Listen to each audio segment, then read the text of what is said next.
కన్న పెగుముడి ఓలే మన ఇరుముడి బంధమో కన్న కలలన్నీ నెరవేర్చే తండ్రి వైతివో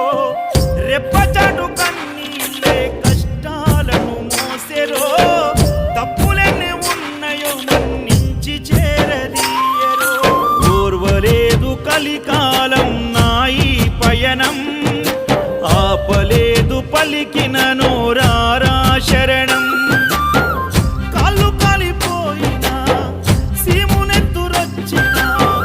సల్ల సెమటలు వట్టి సొమ్మసిల్లినా కనిపిస్తే చాలు అంటూ ఆ కలిని మరిచిపోతూ అయ్యప్ప నిన్ను చూడందే కడుపు నిండదు ఎంత దూరం